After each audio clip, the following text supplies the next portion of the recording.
భగవాన్ శ్రీ సత్యసాయి మహిమాఝరికి అందరికీ స్వాగతం. సాయిరాం. భగవాన్ బాబా వారి మహిమ ఏంటంటే, నాస్తికులను పరిపూర్ణ ఆస్తికులుగా చేసి, స్వామి భక్తులుగా చేసి సమాజ సేవ చేయించటం అనేది స్వామి యొక్క ప్రత్యేకత.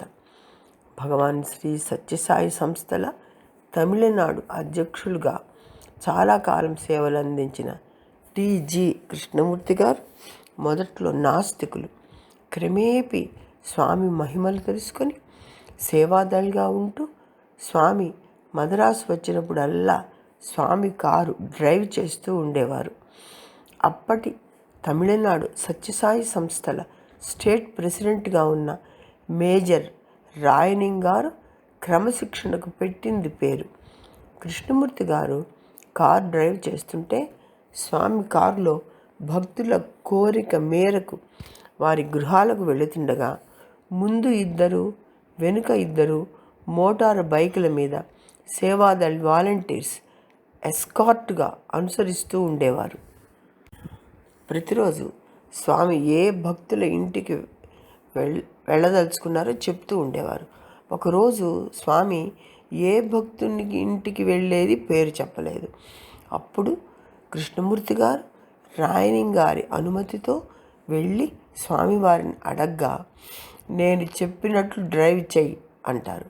అప్పుడు కృష్ణమూర్తి గారు వచ్చి బైక్లతో అనుసరించే వారితో, స్వామి ఈరోజు ఎక్కడికి వెళ్తున్నారో చెప్పలేదు కనుక నేను ఎటు వెళ్తున్నానో కారు తోలుతూ నా సైగలను అనుసరించి చెప్తూ ఉంటే మీరు రండి అని చెప్తారు. స్వామి కారులో ఎక్కారు. కారు బయలుదేరింది. కృష్ణమూర్తి గారు డ్రైవ్ చేస్తూ ఉన్నారు. స్వామి రైట్కి తిప్పు అంటారు. కృష్ణమూర్తి గారు రైట్ సిగ్నల్ చూసి వాలంటీర్స్ రైట్కి వెళ్తారు. కొంత దూరం వెళ్ళాక స్వామివారు కాదు లెఫ్ట్కి తిప్పు అంటారు. ఇలాగా స్వామి రైట్ లెఫ్ట్ చెప్తూ ఉండగా వాలంటీర్లు దారి తప్పిపోయి కారు ఎలా వెళ్ళిందో తెలుసుకోలేక సుందరంకి తిరిగి వెళ్ళిపోతారు. స్వామివారు చెప్పినట్లుగా 10-11 నిమిషాలకు లేడీ విజ్లింగ్టన్ నర్సింగ్ హోమ్ చేరుకుంటారు. విల్లింగ్టన్ నర్సింగ్ హోమ్ ప్రతిరోజు 11 గంటలకు గేట్లు మూసేస్తారు. విజిటర్స్ని అలౌ చేయరు. స్వామి కారు సమీపానికి వెళ్ళేసరికి 11:10 అవుతుంది. స్వామి గేట్లు తాళం వేసి ఉంటాయి స్వామి అని చెప్తారు కృష్ణమూర్తి గారు. నీకెందుకు వెళ్ళు అంటారు స్వామి. వెళితే విల్లింగ్టన్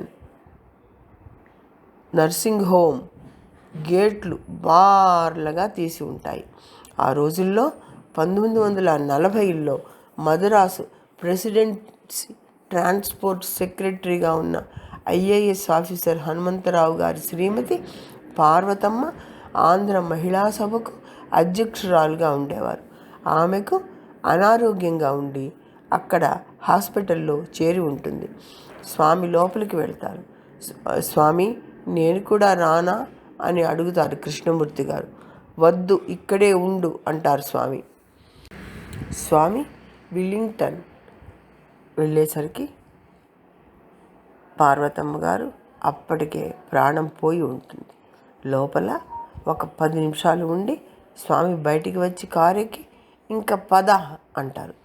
స్వామి ఇక్కడికి మనం ఎందుకు వచ్చాము అని కృష్ణమూర్తి గారు డ్రైవ్ చేస్తూ అడిగితే, ఏమీ లేదు, పార్వతమ్మ ఈరోజు ఉదయం 9 గంటలకు చనిపోయింది. నేను వచ్చి ఆమెను లేపి కూర్చోబెట్టి కాఫీ త్రాగించి వచ్చాను అని చెప్తారు స్వామి. స్వామిని సుందరంలో దింపి ఆతృతగా వెంటనే కృష్ణమూర్తి గారు మళ్ళా నర్సింగ్ హోమ్కి వస్తారు. సరిగ్గా 12:30 అవుతుంది. గేట్లు మూసేసి ఉంటాయి. అక్కడ కూర్చున్న సెక్రటరీ గార్డుతో, అయ్యా నేను ఇంత క్రితం వచ్చాను, 11:10కి గేట్లు తీసి ఉన్నాయి. నా వెంట వచ్చిన వారు లోపలికి వెళ్ళి ఒక పేషెంట్ని చూసి వచ్చారు, నేను కూడా చూడాలి అంటారు. అతను, ఏమయ్యా ఇంత మంచి డ్రెస్ వేసుకొని ఇంత మంచి కారులో వచ్చావు, గేట్లు 10:50కి ప్రతిరోజు మూసేస్తాము, సాయంత్రం 4కు తెరుస్తాము, వెళ్ళు వెళ్ళు, అసత్యం చెప్పకు అంటాడు.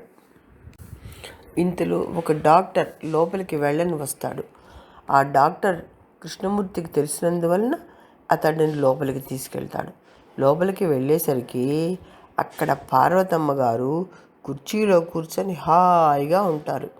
ఎలా ఉన్నారు పార్వతమ్మ గారు అని అడుగుతారు కృష్ణమూర్తి గారు. స్వామి వచ్చారు, నన్ను లేపి కూర్చోబెట్టారు.